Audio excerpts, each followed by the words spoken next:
Well, thank you for joining for this culmination panel.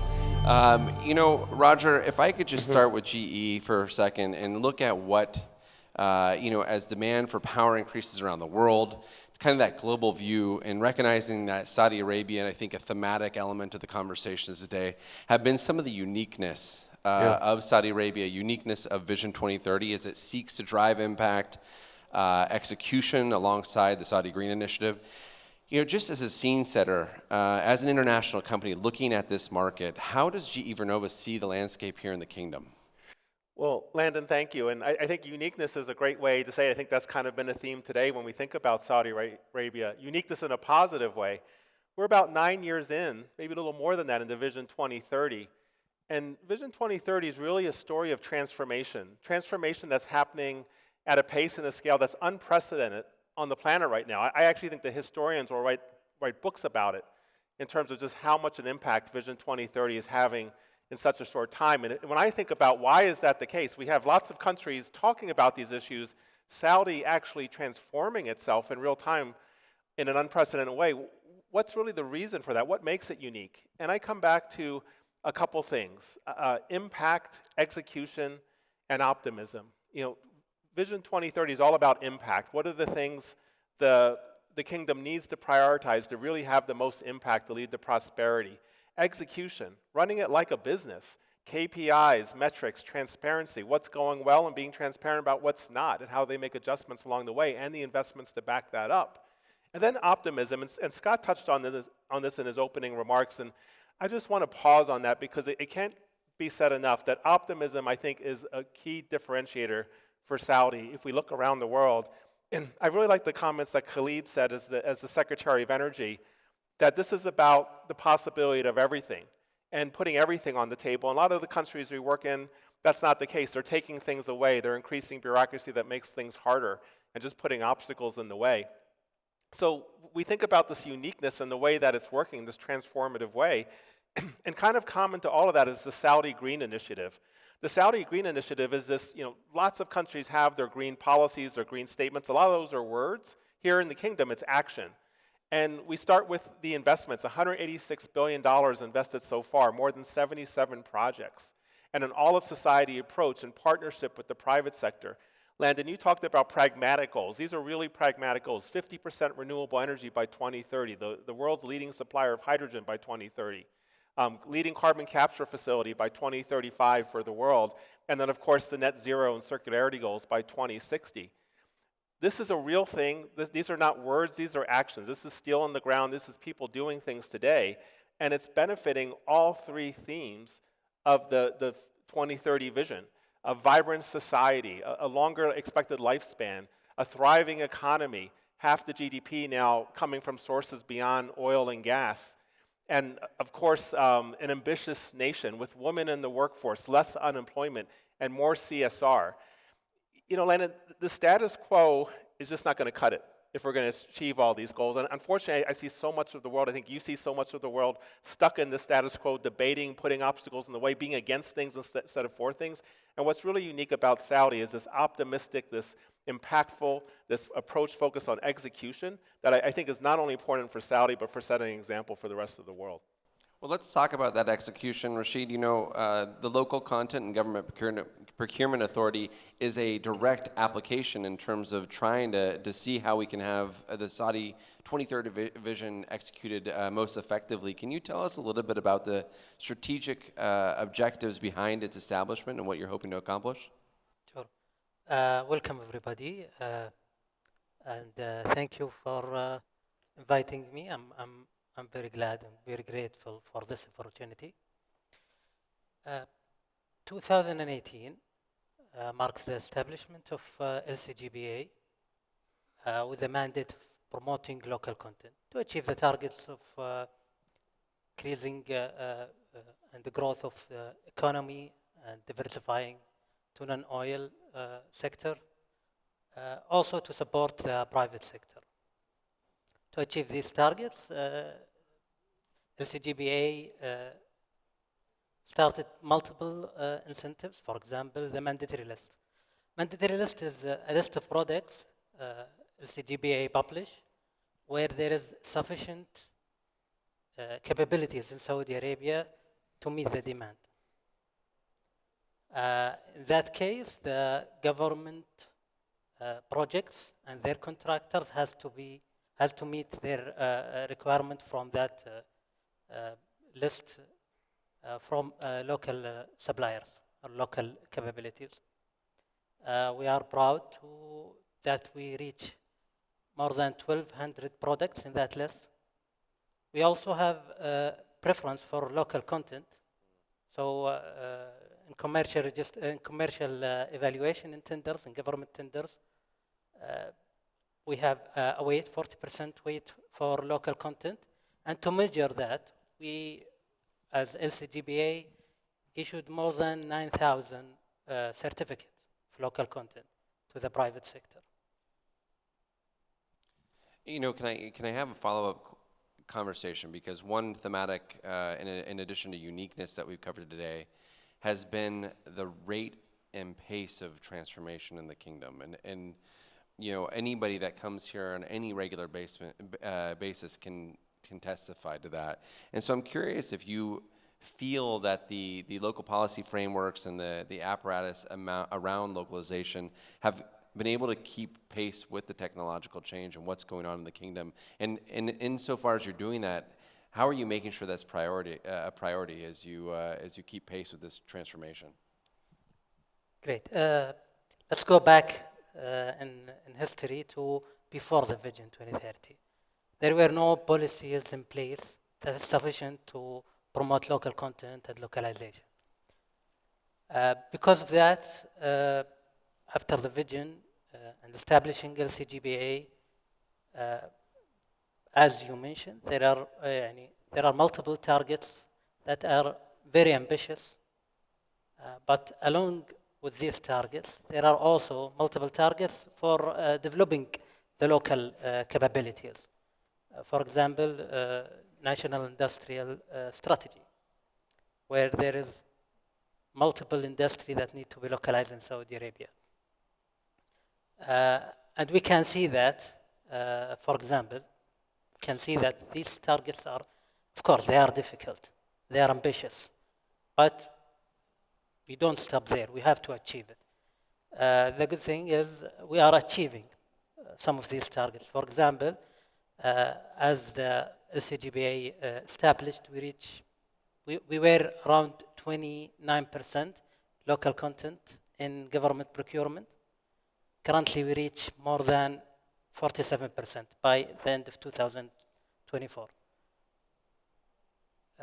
Our target in 2030 is 70%, and that's where the development of capabilities comes. We have to go together, hand in hand, in terms of developing capability and developing and streamlining the demand toward that capabilities. I want to bring you into the conversation, Ali, and turn it into a little bit of a culmination on the prior two conversations. You know, and your role of identifying, you know, new markets for investment, new opportunities and partners. It strikes me that the conversations today have been really relevant. Net zero, the opportunities affiliated with the 2030 vision and net zero 2060 in the kingdom, data centers, AI. These are both, you know, vanguard moments for investment and collaboration. You know, how are you approaching them, and how do you relate those segments of new opportunities to the 2030 vision? So I think investments for at least the government sector is very important. And if you allow me to give a brief about Mudun. Mudun is the Saudi Authority for Industrial and Technology Zone. We basically a regulatory entity. We develop and operate the industrial cities and the technology zones. We have like more than 8,500 enterprises within our industrial zone. We have developed 200 million square meters around the kingdom. We have 39 industrial cities. We are very happy to contribute in localization and attracting the business. Just in the previous panel, when they mentioned about data centers and the challenges that Mr. Al-Ajmi mentioned, today Mudun the government has assigned seven lands in Riyadh, Jeddah, Dammam for technology activities. Most importantly is the data centers.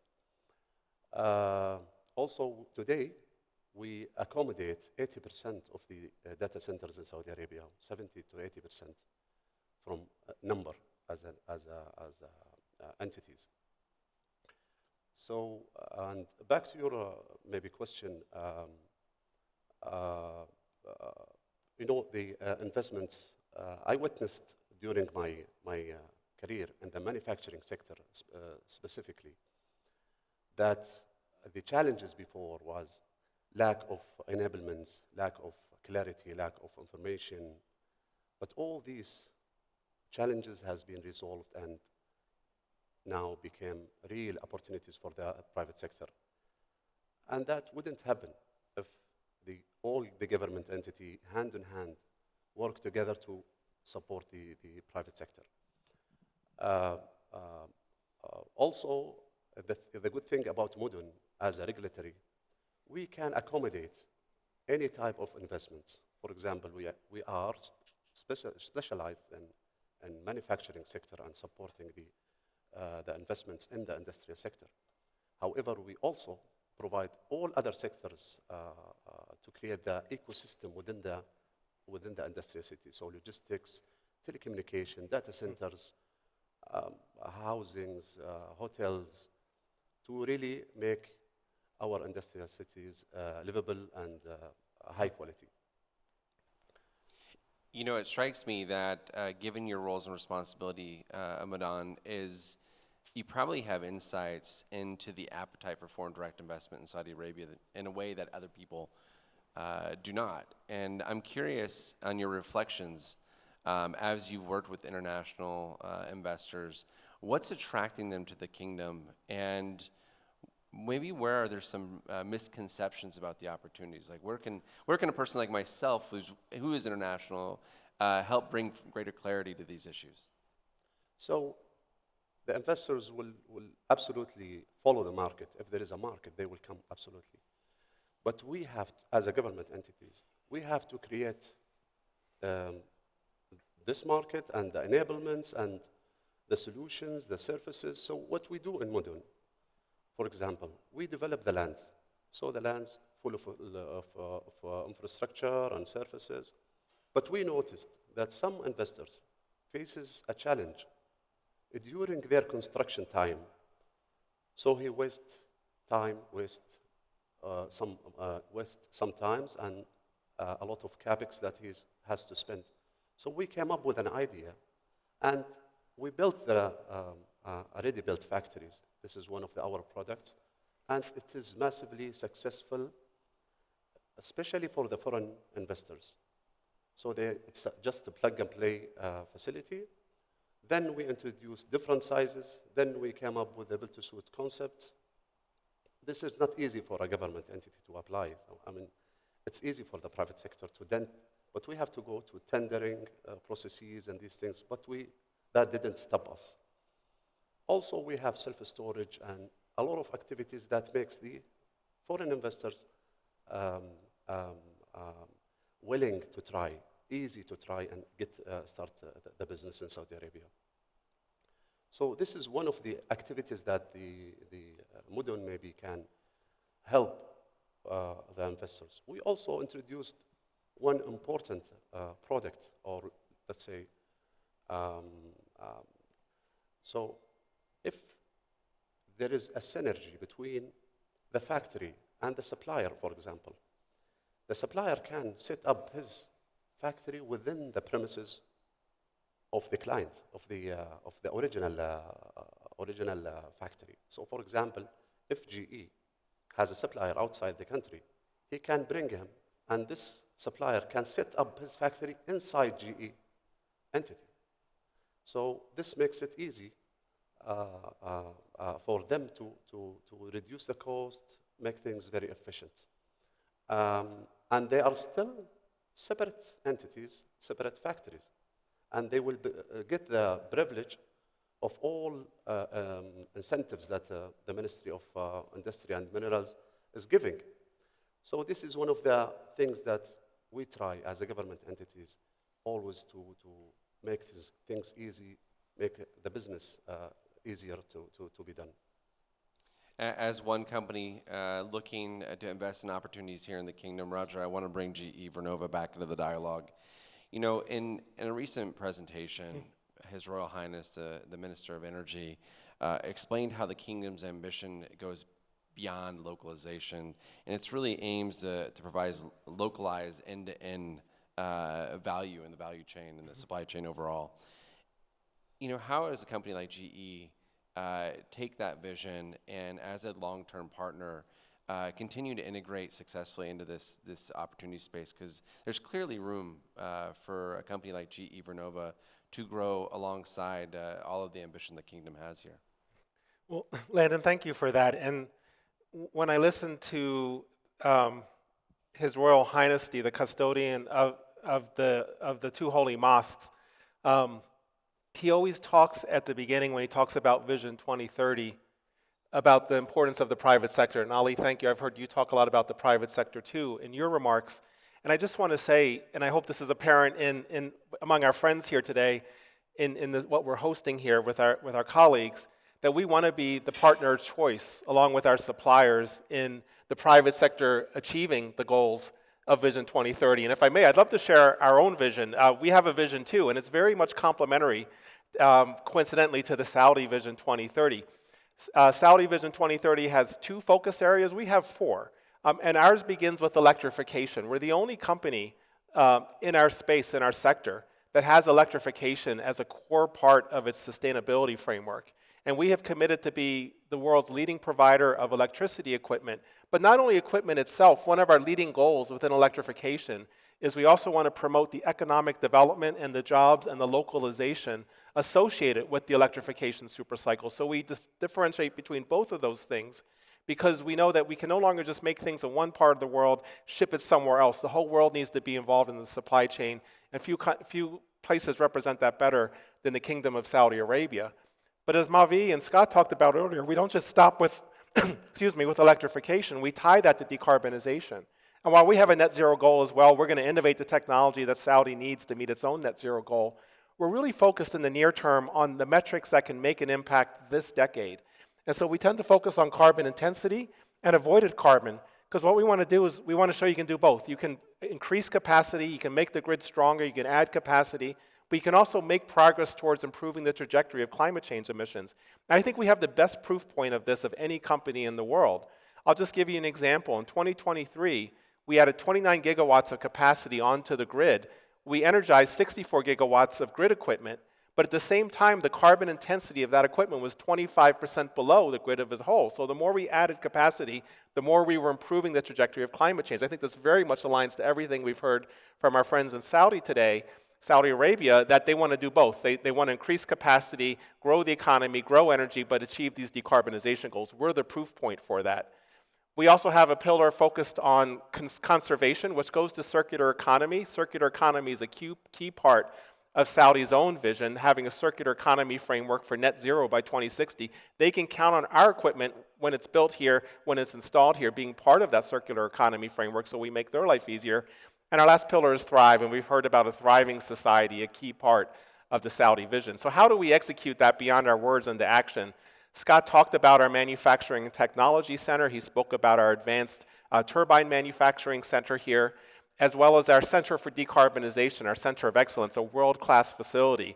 You had Philippe and Scott Reese talk about our efforts to improve the production of low-voltage switchgear, grid automation, and grid software.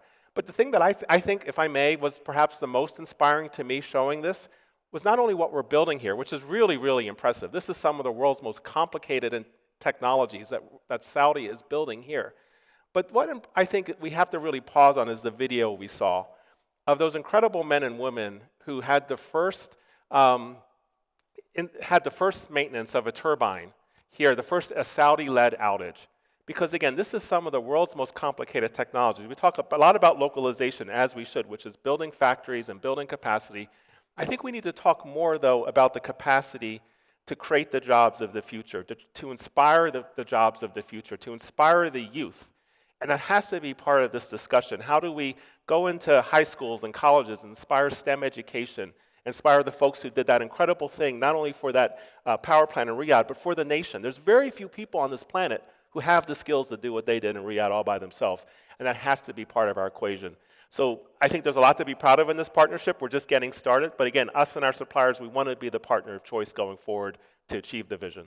You know, it's fun to hear you talk so enthusiastically about the society element of all of this conversation. And maybe it's an area we haven't touched on enough today. And I'd like to go to our Saudi colleagues here, because the human capital element is really special in Saudi Arabia, and the transformation of the workforce. And, you know, it's not just local products and content, but you also have a really vibrant economy coming up because of the workforce. I don't know if you have any reflections on that in terms of how that's impacting the way you approach your respective fields and industry. I mean, how is the workforce culture element feeding in on this? Rashid, you have any thoughts? Sure. The definition of local content is Just thinking through the human element and the capacity not just to have local products and local content, but also having Saudis more and more engaged in the workforce in a way that's really bringing that intellect and that capacity to bear. I'm just curious how that's impacting your business. Sure. The definition of local content is the Saudi component within manpower, products, services, and capacity building. So we have the human part in manpower, and we have the other part, which is capacity building, which includes training of Saudis and research and development. These things complement the localization of products and services to achieve the target. So that aspect, there are some initiatives to localize more the manpower, to work more at improving the capacities of Saudis and their skills. There is actually a whole vision realization program that is specialized in manpower development. These are multiple pieces that game where to complement each other. You cannot work as one entity and assume that you can do all of the work. You have to work as an ecosystem where everything is complementing the other part of the puzzle. So there is multiple initiatives. There are multiple efforts across the different entities. In local content, we are keen to make sure that the Saudization increase. The Saudis are playing major roles. That is why we value their training. We value the R&D. We give multiplier to R&D, almost a 10-fold multiplier in local content when calculating the R&D, which are together will increase the capabilities of the Saudis and also bring foreign capabilities to Saudi Arabia, which is even though the Saudis has more local content than foreign, but foreign people in Saudi Arabia is local content comparing to foreign people working from their home. And Ali, is this factoring in when we think about localized human capital and localized content, the Saudi Vision 2030, is it having a direct impact on some of the investor conversations you're having? Absolutely. Today, after the efforts that the other entities is doing, that absolutely help us in bringing more investments. I think localization comes as a result of different efforts. So as my colleagues mentioned, it's a collaboration. We have to first prepare for the localization and then set the right policy as my colleague in the local content have done. Now the investors see the incentives, see the enablements, see the infrastructure, and all other needed things is set up, so localization become much easier. Maybe this is, and now in Mudun, for example, we have reached 439 billion worth of investments from the private sector, local and foreign. Yeah, the scale of investment, the scale of transformation in the kingdom is just really inspiring. You know, as we close out this conversation, I'm going to steal a thread from the CEO of the Atlantic Council, and Fred Kemp, who's a great mentor, uses this cue to close out conversations. I think it's really appropriate right now. Many times people will ask each of you, what keeps you up at night? I'm not going to do that. I don't want to know what keeps you up at night. I want to know what gets you excited to wake up in the morning, because I think what we've heard today is a moment of opportunity, a moment of thoughtfulness from industry wanting to engage here, from investment in people, investment in the country, and the policies and regulatory environment to make that a reality. And I think that's what, to me, Vision 2030 is about. So I'm going to go down the line, starting with you, Ali. You know, what makes you excited to get up in the morning on these issue sets? Well, I think I'm living a story where I feel I am the hero. I am very impactful in this story, and I'm sure all the Saudis living and feeling the same thing. So we are fully engaged with our objectives, governmental objectives. We are fully loyal to that, and we are enjoying the story. The cohesiveness of the society is really amazing. Rashid? Yes. Local content and localization is a national agenda and an important topic in government. So when I woke up that morning and I know that I'm contributing to that agenda, I'm helping achieving that target. And honestly, this is an invitation to all the private sector here. With the size of the projects that are in the way, and given that it is a national agenda, it is a chance and an opportunity for the private sector to invest, to build the capabilities, whether localizing products, services, supply chain, or any other aspect of investment, to take a part in these projects and achieve the targets of Vision 2030. Roger, bring us home on this. What's making you excited to wake up in the morning on this space? Well, I owe a huge thank you to the opportunity to be here, because I'm going to go back to where Scott started today, which is optimism. That has been the theme of the day. It's been kind of this unrelenting, unapologetic theme of optimism from everyone who's been on this stage. And Landon, you and I and Fred, who go all around the world and talk to all kinds of governments, that's the exception. And maybe if you're here in Saudi, you may live in this environment of optimism. Congratulations, but that's not the world that you and I tend to encounter. People putting things in front of the way of this progress, of being against things instead of in favor of things, and being pretty bleak about the future. And as Scott said, we view our role as a company to try to change the narrative on that, and Saudi clearly shares that as the goal. So I certainly haven't come pretty far to get here and pretty far to go home tonight. Feel like this trip was really worth it. If anything, I needed this dose of optimism, and I don't think I've had it this strong anywhere else in any of these engagements. So that's kind of maybe how I'll close it out.